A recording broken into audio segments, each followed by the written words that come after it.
Madalena Sem Filtro, capítulo 4. Meu Evangelho. Quando me lembro dos anos em que caminhamos juntos, nós 13 ou 14, e às vezes acompanhados de muitos outros discípulos que depois se transformaram em 70 e tantos, muitos outros que chegaram, penso em como fomos nos multiplicando como os peixes na rede de Pedro. Penso também que o Mestre certamente terá ficado triste ao saber que os discípulos se separaram e andaram se atacando e que até hoje não se entendem direito. Mas é o que eu sempre penso, são coisas humanas. E vinham desde os nossos primeiros momentos.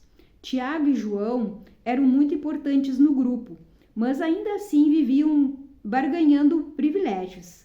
Ainda me espanto quando lembro que eles, filhos de Zebedeu, foram perguntar ao mestre se podiam se sentar ao lado dele no céu. Um à direita e o outro à esquerda. Queriam os assentos mais nobres. Ora, eu jamais pediria isso. Mas será que o que eu penso importa, meu Deus? Foi cada um para uma parte do mundo. Apóstolos e outros discípulos foram se dividindo logo depois que o Mestre subiu ao céu para ficar ao lado do Senhor. Penso que seria mesmo normal que pessoas com histórias de vida tão distintas resolvessem seguir seus próprios caminhos, ainda mais depois que viramos alvos da crueldade romana, depois que desejaram matar-nos um por um. Mas com tudo o que vivemos e sofremos juntos, nossos irmãos não precisavam se atacar, não precisavam atacar a mim ou até mesmo a Maria Santíssima, apenas porque viram nela uma imagem da Igreja de Roma. Quando tivemos que buscar outras terras para não morrer em mãos romanas ou judias, quando passamos a ser vistos como uma seita messiânica e nos tornamos a escória de Jerusalém, os que seguiram para o Egito foram pouco a pouco interpretando a mensagem do Mestre a partir de outra forma de conhecimento. Pensavam de maneira tão diferente dos que foram para a Europa que acabaram por receberem nome particular. Por seu conhecimento ou suposto conhecimento, foram denominados gnósticos. Em seus livros, os gnósticos falaram muito sobre mim. É claro que nem tudo foi escrito exatamente como aconteceu. Os escritores debruçaram-se sobre os pergaminhos algumas décadas depois dos acontecimentos, mais ou menos na mesma época em que Lucas e os outros evangelistas escreveram suas escrituras. E nós sabemos muito bem que cada um conta a história de acordo com as próprias lembranças, e principalmente de acordo com a própria maneira de ver e interpretar o mundo. Atribuíram-me um evangelho, como se fosse eu mesma a sentar e escrevê-lo. Chega a ser engraçado, mas até que não seria má ideia Maria Madalena contando sua própria história. A literatura daquela época tinha dessas coisas. Um escritor falava em nome de uma pessoa conhecida. Bem, o que sei é que falaram em meu nome, e não me ofendi. Como poderia? Foi o único evangelho atribuído a uma mulher. Evangelho de Maria, escreveram. De Maria Madalena, concluíram. E como eu mesmo imaginaria, meu evangelho começa logo que acabam os evangelhos do Mestre, depois da ressurreição. Talvez fosse melhor chamá-lo de Atos da apóstola Madalena. Mais especificamente, meu evangelho começa quando Jesus, alguns preferirão dizer que foi seu Espírito, nos deu seus últimos ensinamentos e partiu para o reino dos céus. Os apóstolos ficaram muito nervosos ao perceber que o Mestre havia partido para sempre e choraram. Como vamos sair pelo mundo a anunciar a boa notícia sobre o reino do Filho da Humanidade? Perguntou um deles, muito preocupado com as perseguições. Se não o pouparam, por que irão nos poupar? Vendo que lhes faltava um líder, eu, Maria de Magdala, me levantei e cumprimentei todos eles com uma saudação de paz. Foi isso mesmo. O senhor não sabia? Então podia liderar. Não entendo seu silêncio, meu Deus, mas prossigo. Minhas irmãs e meus irmãos, não chorem nem fiquem nervosos. Não deixem seus corações ficarem inquietos. Foram mais ou menos assim as palavras que saíram de mim. Em vez disso, segui falando ainda de pé. Vamos louvar sua grandeza, pois ele nos preparou e nos fez seres humanos. O autor do livro, que leva meu nome, lembrou-se de que, depois de falar aos discípulos do Mestre, virei-me em direção ao Senhor. E nós conversávamos. O Senhor se lembra? Percebeu-me estranho que Pedro dissesse que o Mestre me amava mais do que todas as mulheres. Fiquei em dúvida se realmente o pensava.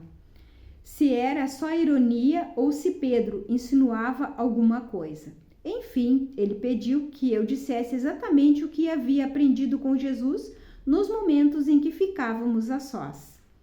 Conte-nos o que você lembra das palavras do Salvador, as coisas que você sabe e nós não sabemos, porque apenas você as ouviu.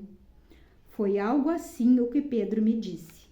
Eu estava num dia de muita fé e confiança e contei a todos que havia tido uma visão, que havia enxergado Jesus. Perguntei ao nosso mestre como era possível que eu tivesse visto sua alma subir ao céu, e ele me respondeu com sua forma encantadora de ensinar sobre as coisas do corpo e do espírito. Como já disse, as memórias se confundem, as palavras nem sempre são registradas como as dissemos, mas o que ficou no evangelho atribuído a mim foi o momento em que nosso mestre, que eu jamais o havia conhecido, e eu não tive vergonha de admitir isso aos outros apóstolos. Você não me viu nem me conheceu, Jesus me disse. Você confundiu as roupas que eu vestia com o que havia verdadeiramente dentro de mim. Confesso agora que aquelas palavras me deixaram confusa. Havia muita filosofia em tudo o que Jesus dizia. E posso garantir que os discípulos também não entenderam muito bem. Na visão que tive, o mestre me relatou sua passagem pela escuridão, pelos 7 poderes, sua dificuldade de enfrentar toda a fúria que se voltou contra ele querendo impedi-lo de subir ao céu. Quando terminei de contar tudo aquilo aos meus irmãos e irmãs, fiquei em silêncio. Mas André não teve nem um minuto de paciência e logo começou a esbravejar. Não acredito que o Salvador tenha dito essas coisas, pois são ensinamentos estranhos. Chamou-me de mentirosa. Não foi o primeiro nem o último. Pedro logo se levantou contra mim. Claro. Como foi que não pensei nisso desde o começo? Pedro me fez falar tudo aquilo, pois queria demonstrar sua desconfiança diante de todos, e fez isso com fúria.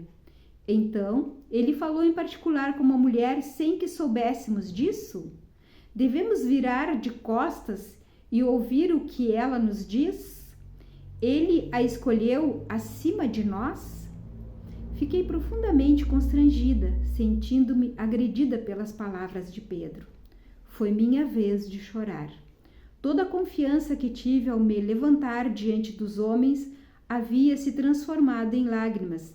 Assim mesmo, com muito esforço, consegui responder. Meu irmão Pedro, o que você está imaginando? Você pensa que inventei todas essas coisas em meu coração e agora estou contando mentiras sobre o Salvador? Foi quando finalmente Levi fez o que nosso mestre certamente faria e me defendeu. Pedro, você sempre foi uma pessoa revoltada. Agora vejo que você enfrenta as mulheres como se fossem suas adversárias. Se o Salvador lhes deu valor, quem é você para rejeitá-las? Certamente o conhecimento que o Salvador tem sobre ela é completamente confiável. Por isso, ele a amava mais do que a nós. Foi depois dessa discussão terrível que nos separamos. Formamos grupos menores.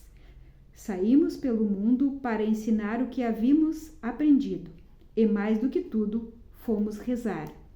Só espero que ninguém venha repetir a grosseria de André e de Pedro. Espero que venham dizer que eu inventei. Espero que não venham dizer que eu inventei essas coisas ou que inventei as palavras dos outros apóstolos. Já disse isso e faço questão de repetir. Palavras escritas tanto tempo depois podem ser imprecisas.